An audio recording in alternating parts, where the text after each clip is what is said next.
اور اس کے مطابق آخری عشرے کی جو طاق راتیں ہیں اسی میں ہی لیلۃ القدر ہے، جفت راتوں میں لیلۃ القدر نہیں۔ ہاں اگر جفت راتوں کو بھی عبادت کے لیے استعمال کریں تو زیادہ ثواب ہوگا، لیکن لیلۃ القدر طاق رات میں۔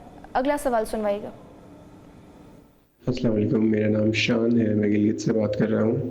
میرا آپ سے یہ سوال ہے کہ ایسی جگہوں پر کام کرنا جہاں پہ غیر قانونی کام ہوتا ہے، جیسے کال سینٹر یا لون ریکوری کی جو کمپنیز ہوتی ہیں، تو ان میں کام کرنا کیا ہے؟ ان کی جو تنخواہیں ملتی ہیں تو کیا وہ جائز ہے؟ اچھا، جو کال سینٹرز کی جنہوں نے آپ نے بات کی ہے نا، یہ ویل نون ہے اب، اور دنیا کو پتہ ہے کہ جسے کہتے ہیں کہ تھرڈ ورلڈ کنٹریز کو، ڈیولپنگ کنٹریز کو سب لیٹ کیے جاتے ہیں، تو یہ تو الیگل میں نہیں آتے ہیں۔ ہاں البتہ اس میں جو نام وغیرہ بھی تبدیل کرنا، وہ بھی جسے کہتے ہیں کمیونیکیشن کے لیے ایزی جو ہے وہ کیا جاتا ہے، تو اس میں کوئی برائی نہیں ہے۔ البتہ ہاں جیسے آپ کو ہو کہ ایک مہلک ریاست کے خلاف کہیں کام ہو رہا ہے، کہیں جسے کہتے ہیں وہ انسان کو تکلیف پہنچانے کے لیے کام ہو رہا ہے، ایسی کوئی جگہ ہے وہاں پہ بالکل آپ نہ کریں۔ ہاں اس میں ایک میں کہوں گا کہ جو ایکیڈیمک رائٹنگ کا کام ہے، اس کے حوالے سے علماء ابھی بھی ہیں کہ یہ ایک انٹلیکچول اسٹیلنگ ہوتی ہے، انٹلیکچول تھیفٹ ہوتا ہے، تو اس کو مکروہ درجے میں جو ہے علماء سمجھتے ہیں کہ آپ کسی کی جو اسائنمنٹ لکھ کے دیتے ہیں، آپ جو کسی کا ریسرچ پیپر لکھ کے دیتے ہیں، تو کیا ہوتا ہے وہ آپ اس کو دیتے ہیں، وہ آگے جمع کراتا ہے، وہ اس کی تحقیق کے طور پر شامل ہوتا ہے۔ اگر اس تحقیق میں کوئی کمی پیش ہوئی تو اس کا بھی گناہ آپ کے سر ہے، ٹھیک ہے؟ اگر اس کے سے کوئی دوائی بن رہی ہے یا کوئی چیز بن رہی ہے، آپ رہ گئے، تو اس کو جو ہے مکروہ کہا گیا۔ ایکیڈیمک رائٹنگ یا اس طرح کی ایکٹیویٹی سے بچنا چاہیے۔ ہاں بس ایک بات کا میں اضافہ کر دوں کہ جب تک آپ کو پتہ نہیں ہے کہ جس جگہ پہ میں کام کر رہا ہوں وہ حلال طریقہ ہے، حرام طریقہ ہے، غصبی ہے یا کیا ہے، اس وقت تک وہاں پہ جاب کرنا، سب کچھ کرنا وہ آپ کے لیے جائز ہے۔ جیسے ہی آپ کو پتہ چلے گا کہ یہ حرام طریقے سے آ رہا ہے، تو کیونکہ پھر وہ حرام طریقے سے آنے والی کمائی بھی حرام ہی ہوتی ہے، تو اس لیے وہ آپ کے لیے وہاں پہ کمانا جائز نہیں رہے گا، لہذا اس لیے اپنے حلال کمائی کے طریقے کو ہے وہ اپنائیں، اور اس میں ڈیفائن نہ علماء سے کروا لیں، اپنے کام کو جا کے ان سے ڈسکس کر لیں، تاکہ پھر خود سے ابھی ایک بندہ میرے پاس آیا جی پچھلے دنوں میں، تو انہوں نے کہا کہ ایک مارکیٹ ہے وہاں پہ سمگلنگ کا مال بکتا ہے اور چوری کا بکتا ہے۔ میں نے کہا سمگلنگ کا مسئلہ الگ ہے، چوری کا الگ ہے۔ اگر آپ کو یقین ہے کہ یہاں پہ مال چوری کا آ کے بکتا ہے اور آپ کم داموں میں لے کے پھر اسے پورے داموں میں بیچتے ہیں، تو وہاں سے لینا بھی حرام ہے اور آپ کا منافع بھی حرام ہے۔ تو لہٰذا اگر آپ کو پتہ ہے کہ یہ چوری والی جگہ ہے اور میں خرید رہا ہوں اس لیے کہ کم داموں میں مل رہا ہے، تو حرام ہے اس کا، یعنی چوری کا مال لینا دینا حرام ہے۔ نبی کریم صلی اللہ علیہ وسلم کا فرمان بھی ہے، واضح ہمیں رہنمائی کرتے ہیں آقا کریم علیہ السلام کی یہ تعلیمات کہ الحلال بین والحرام بین، حلال بھی بالکل شیشے کی طرح واضح ہے اور حرام بھی بالکل واضح ہے، وبینہما مشتبہات، ان دونوں کے درمیان کچھ مشابہات چیزیں، جو ان کے اندر پڑ گیا فقط ضل، وہ گمراہی کی طرف چلا گیا، جو ان سے بچ گیا فقط فاز، یقیناً وہ کامیاب ہو گیا۔ تو انسان کو کوئی بھی کام کرنے سے پہلے اس کے بارے تحقیق کر لینی چاہیے کہ کام حلال ہے یا حرام۔ ٹھیک ہے اسامہ صاحب، اگر آپ کی نظر سے، آپ میں سے کسی بھی صاحب کی نظر سے مفتی طارق مسعود کا اسمگلنگ کے حوالے سے اگر گزرا ہو، اور یہ ذرا وضاحت فرما دیجیے کہ آپ نے بھی اسمگلنگ کا ذکر کیا تھا، کیونکہ یہ واقعہ میں بہت سارے لوگوں نے سوال پوچھا کہ وہ آپ کی حکومت کا ہے لیکن ہم تو اس کو ٹریڈ کے زمرے میں گنتے ہیں، تو ذرا آپ پہلے بتا دیجیے گا پھر میں علامہ صاحب سے۔ اچھا، جیسے کہتے ہیں جو ٹریڈنگ کے لیے جو لینڈ کا کانسیپٹ ہے، جو ٹیریٹوریل باؤنڈریز کا کانسیپٹ ہے، اس کا جو ہے نا اسلام میں کوئی ڈائریکٹ ایڈریسنگ نہیں ہے، ٹھیک ہے؟ اگر وہ جسے کہتے ہیں ایک روٹ سے آتی ہے، ایک مارکیٹ میں آتی ہے اور اوپنلی بکتی ہے، ٹھیک ہے، اور وہ غصب نہیں ہے، بندے نے اس کی فلاں جس سے خریدا ہے اس کو پیمنٹ کیا، بندے کو پیمنٹ کیا ہے، بندے سے ایک مال لیا، وہ ایک ٹریڈ روٹ سے آیا ہے، ٹھیک ہے، وہ پہاڑ سے گزر کے آیا ہے، وہ جسے کہتے ہیں ندی کے نیچے سے نکل کے آیا ہے، ٹھیک ہے، وہ تو ٹریڈ اس نے اپنا مال پہنچایا، ٹھیک ہے، اس سے جو ہے نا وہ اثر نہیں پڑتا۔ ہاں البتہ یہ ہے اس ملک میں چوری ہوئی ہے، چوری کے بعد جو ہے وہ یہاں مال پہنچایا گیا، اگر آپ وہ غلط ہے، اسمگل کریں جس سے نقصان ہے، ٹھیک ہے، تو پھر تو ڈیفینیٹلی وہ تو اسمگل نہیں بھی کر رہے تو پھر تو آپ کا ہے۔ وہ ہے کہ اس کے لیے جو ہے پھر اس طرح ہے کہ جب وہ مفتی صاحب کا بیان پہ آیا تھا تو اس پہ بہت سے لوگوں نے کہا کہ اسمگلنگ پروموٹ ہو رہی ہے۔ ہم نے کہا کہ اگر اس طرح ہے تو بہت سے، شاید میں بڑا ایکسپلیسٹلی کہوں گا کہ بہت سی ایسے ہماری گورنمنٹ کو ایلیمنٹ لیں، پھر ہمارا تو ایٹم بم جو ہے وہ حرام ہو جاتا ہے، کیونکہ وہ تو سارا اسمگلنگ سے بنا ہے، ٹھیک ہے، اگر آپ دیکھیں تو سارا اسمگلنگ سے بنا ہے، ٹھیک ہے، ہم نے کتنے رستے اختیار کیے اس کو تیار کرنے کے لیے، تو اس طرح کے جسے کہتے ہیں ایلیمنٹس ہوتے ہیں، اس کو ایسے ڈائریکٹ حرام نہیں کیا جا سکتا۔ ناجائز چیزوں کی اسمگلنگ ناجائز ہے، جائز چیزوں کی اسمگلنگ جائز ہے۔ اس کے اندر یہ ہوتا ہے کہ آپ کسی کا حق نہیں کھا رہے ہوتے، آپ حکومت کا حق کھا رہے ہوتے ہیں، اور حکومت پہ ہمارا حق ہوتا ہے اور وہ ہم حق لے لیتے ہیں، لہذا اس لیے کوئی ایشو نہیں۔ نہیں. ٹھیک ہے جی, یہ میں نہیں کہہ رہا, مجھے گھر جانا. ٹھیک ہو گیا. صحیح ہے جی, ایک سوال ہمارے سوال پاس بھی ہے. ہمارے ساتھ موجود ہے. جی جی السلام علیکم, نبیل بات کر رہا ہوں پشاور سے. اچھا مجھے ایک سوال پوچھنا تھا کہ جب ہمارے بال گرتے ہیں تو لوگ اکثر ٹرانسپلانٹ کرواتے ہیں, تو کیا یہ چیز بھی اسی چیز میں آتی ہے کہ آپ کچھ چینج کروا رہے ہیں؟ اکثر کہا جاتا ہے کہ آپ اللہ کی تخلیق میں چینجز جو ہوتی ہیں تو یہ بھی اس چیز میں آئے گا. جی, اس میں میرا موقف بالکل واضح ہے کہ انسانی جو اجزاء ہیں یہ بامر مجبوری تو ایک دوسرے کو دیے جا سکتے ہیں, لیکن یہ جو بال وغیرہ ہیں ان کے ہاں میرا موقف تو ہے یہ کوئی درست عمل نہیں ہے. ٹھیک ہے, ٹھیک ہے. اس سے جو ہے نا ایک لگژری پیدا ہو رہی ہے سوسائٹی میں, اور لوگوں میں جسے کہتے ہیں نا وہ احساس کمتری پیدا ہو رہی ہے.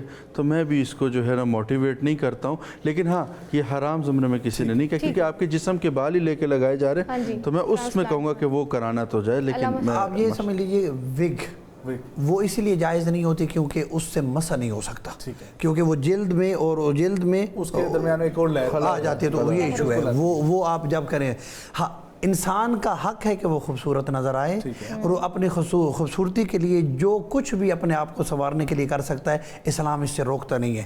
کیونکہ وہ جو ہوتی ہے اپنا مثال کے طور پہ جو ہے بال لگائے جاتے ہیں, تو وہ آپ کے جسم کے ہی بال یعنی اکھاڑ کے لگائے جاتے ہیں, تو اس سے کوئی حرج نہیں ہے. اچھا حضرت یہ فرمائیے گا, ہمارا جو چل رہا تھا ٹاپک اس سے ریلیٹڈ ایک سوال یہ تھا کہ جس طریقے سے حضرت نے فرمایا حدیث کا حوالہ دے کے کہ آپ کے پچھلے گناہ بھی معاف ہو جائیں گے, ٹھیک ہے, اور آپ کی آگے کی جو ہے وہ سلسلہ آسان ہو جائے گا. لیکن اگر آپ کو اسپیسیفکلی کوئی دعا جو ہے وہ آپ کے دل میں ہے اور آپ چاہتے ہیں کہ اللہ تعالیٰ آپ کی حاجت وہ پوری کرے, تو درود کا وسیلہ بنا کر درود کا دعا میں شامل کرنا, یہ کتنا دعا کے لیے افضل جو ہے وہ عمل ہے؟ دیکھیں یہ جو رسول اللہ صلی اللہ علیہ وسلم کی کسی بھی دعا کی قبولیت کے لیے اس کا جو ہے لازم و ملزوم, اور صحابہ کے ہاں بھی عمل رہا ہے کہ دعا کی مقبولیت کے لیے اس میں درود شریف پڑھا جائے.